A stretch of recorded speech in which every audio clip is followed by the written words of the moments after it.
Oke. Ya, ya.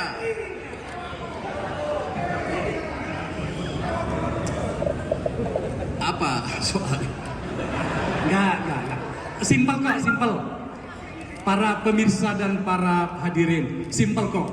Yang kita minta dari Rocky hari ini. Sekeras apa dia bertanya kali ini? Memang kalau saya bertanya sekeras apapun, nggak bisa dijawab oleh Anies.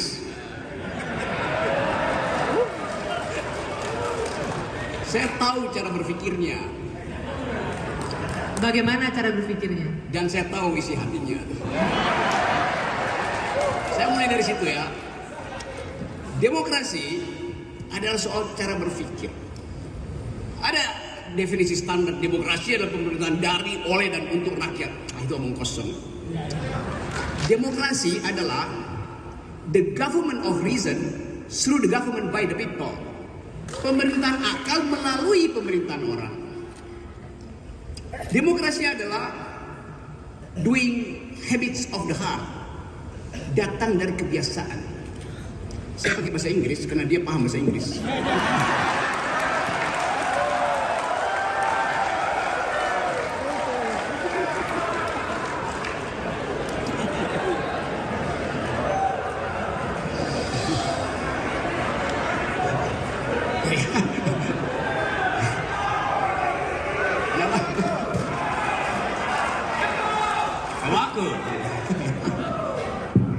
Oke, saya lanjut. Ya, Anda saya tahu orang Makassar. Saya orang Manado. Kita disatukan oleh laut yang sama. Dan kita makan ikan yang sama. Dan ikan itu memang harus dimakan, bukan dihafal nama-namanya.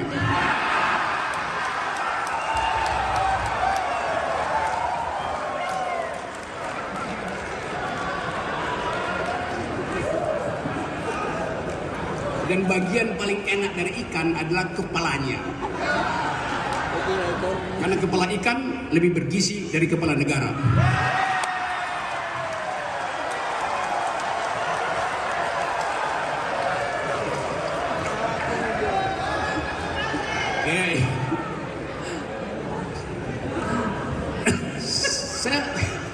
Bu Rocky, begini pertanyaannya kalau begitu. Apakah ada yang menurut Anda bisa Anda kritisi dari seorang Anies Baswedan? Banyak. Ya. Oke. Misalnya. Satu-satu ya. Tadi saya suka caption yang ditunjukkan di situ bahwa di ujung sana tantangan dari demokrasi adalah undang-undang ITE. Anda bayangkan kenapa saya mesti ulas itu? Karena saya akan kena undang-undang itu. Jadi pertanyaan saya, apakah Anies akan membatalkan undang-undang itu demi saya, yang sahabatnya, atau demi demokrasi? Itu pertanyaannya. Bukan sekedar saya, Anda di sini bisa kena undang-undang yang sama. Saya kasih ilustrasi ya, saya biasa naik gunung. Satu waktu saya naik gunung gede. Petani di situ dipimpin oleh seorang lurah, lulusan SD. Dia bilang begini, Pak Rocky, kemarin ada orang pasang patok di kebun saya. Bunyinya, ini proyek strategis presiden. Maka mulai diinsinuasikan, kalian mesti pindah dari situ. Padahal itu mata pencarian mereka. Nanam singkong, nanam kol, nanam wortel. Jadi begitu disebut undang-undang ITE, panik rakyat itu. Disebut industri strategis presiden. Lalu dia bertanya ke saya, Pak Rocky, kalau saya foto orang yang lagi nanam patok itu, saya kena undang-undang ITE apa enggak? Anda bayangkan. Republic of Fear. Ini republik penuh kecemasan.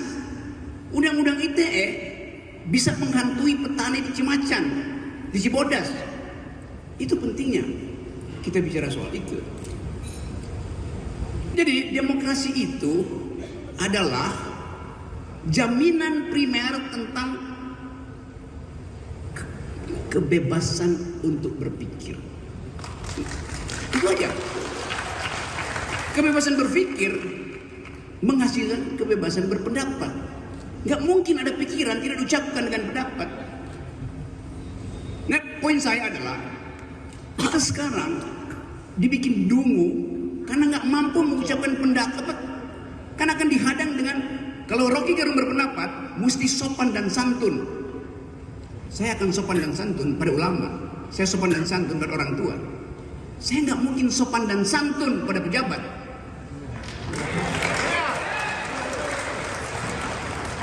Kasih kritik tapi sopan, artinya jangan kasih kritik. Kan dasarnya itu kan. Jadi kita mau ajukan, ini forum akademis. Pikiran hanya disebut pikiran kalau ada pikiran yang menentang. Kalau Anda berpikir nggak ada yang mengganggu Anda, itu artinya Anda lagi berdoa. Itu bedanya berpikir dan berdoa. Jadi saya ingin Anies menjawab itu. Apa alasan utama kita harus menghasilkan pikiran, kita harus mengucapkan pendapat, kita harus bertengkar dengan pendapat? Kan kita bertengkar dengan pendapat. Kenapa bertengkar dengan pendapat? Kena pidana. Itu nggak masuk akal. Saya tidak melukai 1 inci kulit seseorang kalau saya ucapkan pendapat. Karena mesti pidana. Ajaib negeri ini. Mengucapkan pendapat adalah pidana. Tapi itu yang ingin saya tanya pada Anies, eksplorasi apa dasarnya, supaya bukan sekedar kita yang tahu, petani di Cimacan itu tidak lagi ragu untuk bahkan memotret orang yang lagi menanam sesuatu yang menghalangi pekerjaan dia. Ini yang mesti kita sosialisasikan. Nah, kita sosialisasikan ini di dalam upaya menghasilkan kembali demokrasi. Tapi hari-hari ini dianggap bahwa demokrasi nggak ada, yang ada dinasti. Padahal sebetulnya juga dinasti nggak ada. Karena dinasti itu darahnya biru, yang sekarang darahnya kotor.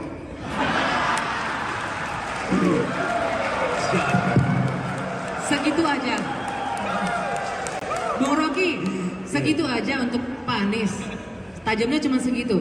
Jaminan bahwa undang-undang ITE tidak akan lagi mengkhawatirkan. Gini ya, saya mengucapkan itu dengan cara saksama dalam tempo sesingkat-singkatnya, supaya saya bisa provokasi mereka untuk bertanya pada Anies. Pertanyaan ini sebetulnya jauh lebih dalam daripada soal ITE. Oke? Kalau tadi tangkap apa yang Bung Rocky tadi sampaikan, dia tidak bertanya tentang ITE itu Anda akan hapus apa tidak. Kan kalau itu gampang jawabnya, ya itu akan direvisi, ya itu akan dikoreksi. Itu sudah dikatakan berkali-kali. Tapi Bung Rocky tidak tanya itu. Dia tanya mengapa, maka dia melakukannya atas nama rakyat, ya? Atas mandat yang diterima. Rakyat memberikan mandat itu pada negara, lalu negara melakukan langkah. Pada saat negara melakukan langkah itu, maka negara punya sebuah pandangan ini. Bila ruang untuk kebebasan berpikir itu dibuka, maka langkah ini akan memancing pendapat. Pendapat kategorinya pro dan kategorinya kontra. Yang kontra kita sebut sebagai kritik. Apa yang terjadi ketika kritik itu dibuka ruangnya? Maka saya misalnya sebagai penyelenggara negara, ketika mendapatkan kritik, saya harus menyiapkan argumen tambahan atas apa yang saya kerjakan. Saya harus mereview semua alasan kenapa yang dikerjakan. Dan ketika kemudian kritik itu makin tajam, apa yang dikerjakan harus memiliki dasar yang lebih kuat lagi. Dan ketika itu terjadi, maka kritik itulah sebenarnya yang membuat sebuah rencana, sebuah kebijakan makin solid.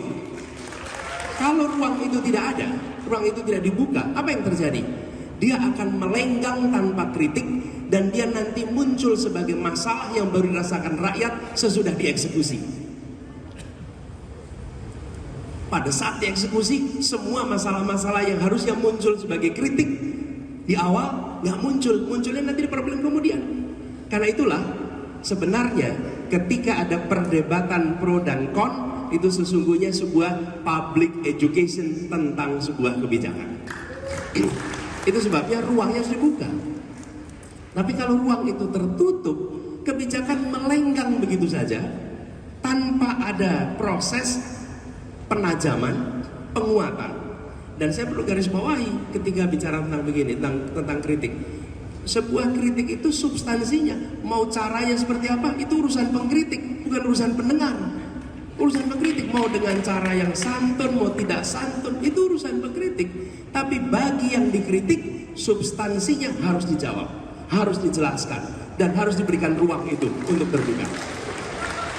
Siapa yang paling dirugikan ketika ruang kebebasan itu hilang? Yang paling dirugikan adalah seluruh rakyat dan justru penyelenggara negara, bukan pengkritik. Yang paling dirugikan bukan pengkritik, yang paling dirugikan adalah rakyat yang seharusnya tercerdaskan dan negara yang seharusnya bisa membuat langkah yang lebih baik. Jadi, menurut saya dasar dari ini adalah membuat kualitas demokrasi kita lebih baik justru dengan memberikan ruang kebebasan berekspresi yang lebih luas lagi. Kira-kira begitu. Ya, bentar Rob. Jujur saya yakin peserta di sini, para peserta itu akan setuju dengan saya bahwa hari ini kelihatannya Rocky kehilangan sesuatu. Ya, Mas Anies, tadi itu pada episode pertama, sesi pertama, ini maksudnya manas-manasin. ya, jadi provokasi nanti. Jadi yang pertama tadi itu semua angka-angka dari pembicara pertama itu dihajar sama Rocky. Sekarang dia bicara tentang ADA. Ya memang agak susah sih karena dia sudah tersangka sekarang kayaknya. Nah, oke. Rob, aku pengen sesuatu yang lebih khas darimu, bro. Yang apa? Lebih khas darimu, seperti yang Rocky kita kenal. Lebih khas itu. Ya. Oke. Oke. Saya akan bicara yang lebih khas. Ada lawyer nggak buat dampingi aku? Oh, dia diseret. Oke. Kita mulai dengan hal fundamental tentang arah bangsa ini. Tadi Anies mulai dengan satu prinsip di dalam pembagian kategoris tadi, yang sana ekstraktif, yang ini distributif. Hal yang kita tunggu untuk diterangkan secara jelas, karena kita mau dapat arah tentang Indonesia. Indonesia mengambil sikap kritis terhadap kapitalisme, karena itu adalah perjanjian masyarakat, perjanjian sosial kontrak ketika kita bangun negara ini. Negara ini bukan negara liberal, negara ini bukan negara libertarian. Negara ini negara yang basisnya adalah keadilan sosial, bahkan bagi seluruh rakyat Indonesia. Pemerintah mengajukan semua proposal, entah itu dalam bentuk utang luar negeri, investasi asing, entah itu dalam bentuk APBN, dengan mengabaikan prinsip keadilan sosial. Itu yang menerangkan mengapa semua rasio tentang ekonomi memburuk. Itu dasarnya kan. Market ekonomi, ya boleh aja market ekonomi. Karena untuk mengefisienkan pengambilan kebijakan, supply demand dikontrol dengan prinsip market ekonomi.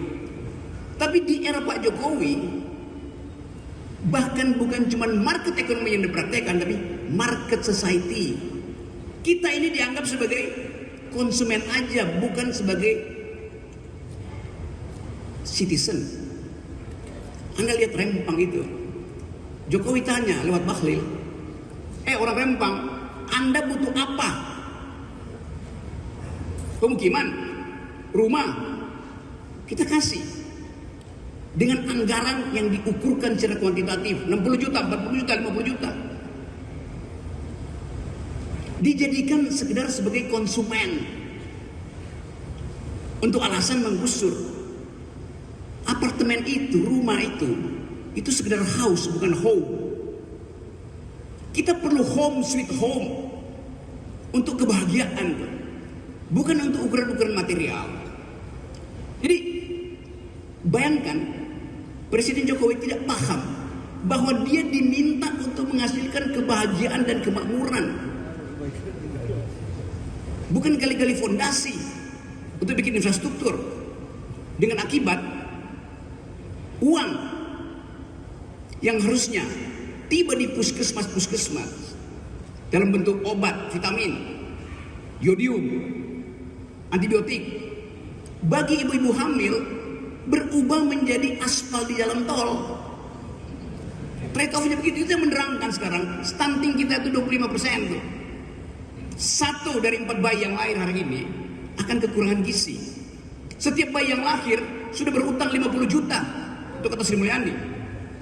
Setiap malam ada 19 juta orang miskin tidur dengan perut kosong.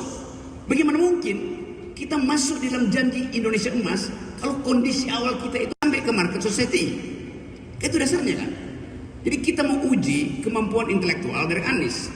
Bukan menguji, bukan sedang menguji, tapi meminta konsistensi dalam upaya untuk menghasilkan kembali generasi yang berpikir. Oke, hal-hal yang bersifat kuantitatif itu tanya pada awal yang ada statistiknya. Tapi ide itu harus dituntun dengan paradigma. Oke, kita kasih kesempatan Mas Anies. Silakan Mas Anies. Apa yang membedakan kebijakan ekonominya?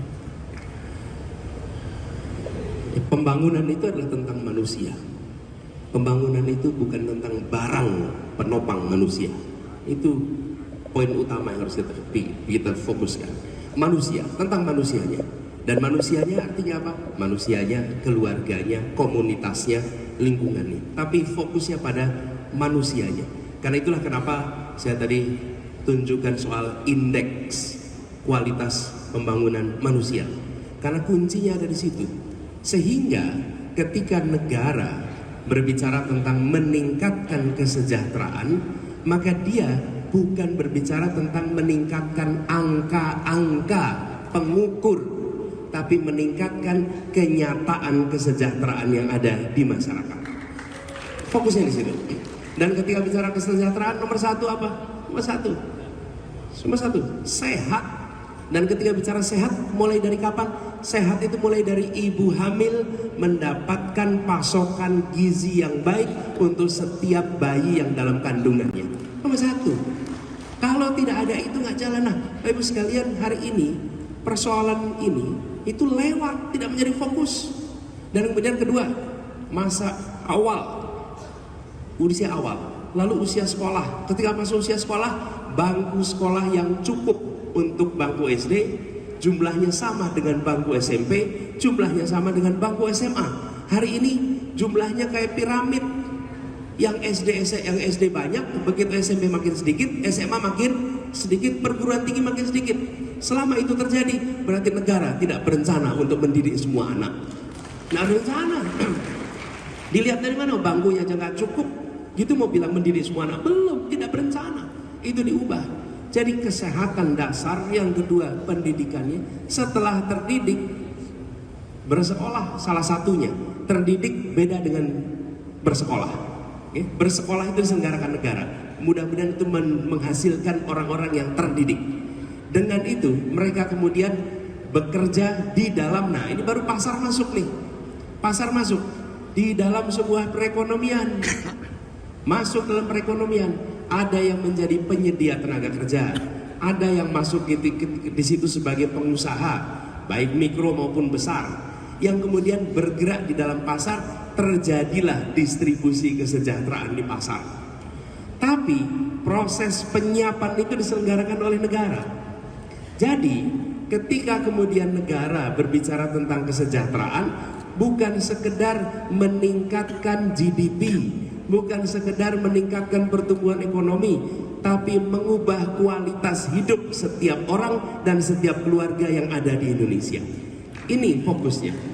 Jadi saya melihat Bung Rocky, yang selama ini terjadi adalah mencoba lompat ke ujung. Disiapkan infrastruktur dengan harapan kemudian pertumbuhan ekonomi otomatis naik. Nah, pertumbuhan ekonomi naik, tapi pekerjaan yang tidak sampai ke keluarga tidak merasakan keterdidikan. Di sisi lain terjadi stagnansi transformasi kesehatan. Bagaimana kita masuk anggota G20 tapi stunting kita masih tinggi? Bagaimana kita masuk anggota G20 tapi angka kematian ibu melahirkan masih tinggi?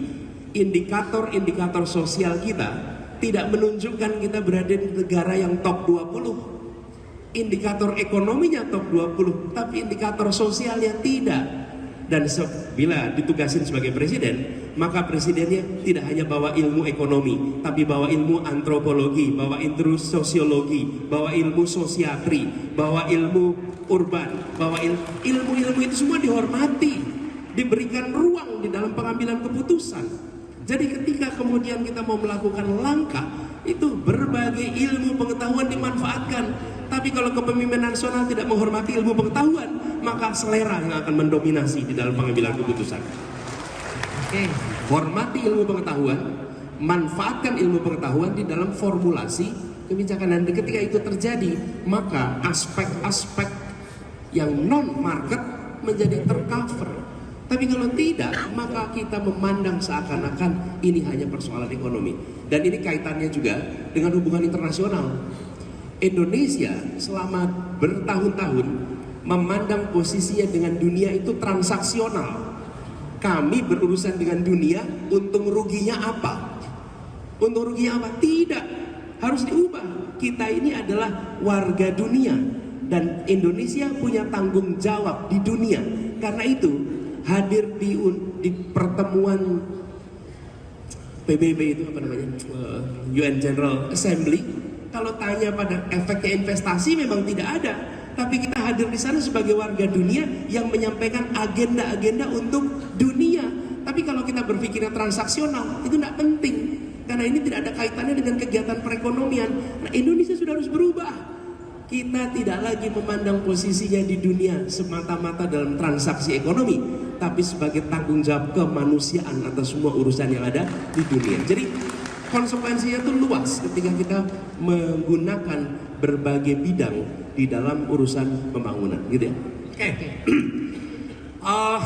Jawaban yang cukup untuk Rocky, saya rasa, Mas, aku nggak tahu jenengan itu sedang beruntung atau kami yang sedang nelongso. Tadi Rocky itu memberikan pekerjaan rumah loh ke Mas Ganjar. Jadi tadi kan ingat kan tadi kasih pekerjaan rumah malah catatan tadi, ya? Ya betul, itu pekerjaan rumah buat calon presiden itu. Bukan buat yang bakal mantan presiden, gak ada gunanya kan. Kan di kita itu ada bekas presiden, Pak SBY misalnya, dia bekas presiden. Anies calon presiden. Ada yang presiden bekas, masih presiden tapi udah bekas. Oke, Rob. Beda ini. Ya, oke. Bang Akbar, sedikit sebelum kita lanjut ke floor, ke audiens, saya cuma mau bertanya satu untuk Mas Anies. Mas Anies, tadi Anda sempat menyinggung soal mengkritik itu kita harus membuka diri untuk kritik ya. Terserah si pengkritiknya mau sopan penyampaiannya, mau tidak sopan. Pertanyaan saya sederhana. Menurut Mas Anies, Rocky Gerung, seorang Rocky Gerung itu mengkritiknya sopan atau tidak sopan? Karena ini akan jadi parameter. Nanti kalau misalnya Mas Anies terpilih, dia akan menjadi orang yang sangat memberikan kebebasan berpendapat. Sopan atau nggak sopan? Dia mengkritik dengan menggunakan kewarasan dan akal sehat. Gitu aja. Oke, berarti kalau Mas Anies jadi presiden, Bung Rocky masih bebas untuk mengkritik. Pasti itu. Ya. Oke, kita lanjutkan ke floor. Yang bahaya kalau Anies diterus-teruskan, nanti dia kena delik juga nih. Karena dia terlalu nakal untuk mengkritik itu. Jadi uraian Anies Baswedan saya kasih nilai A-. A untuk pengetahuan, minus untuk kelakuan.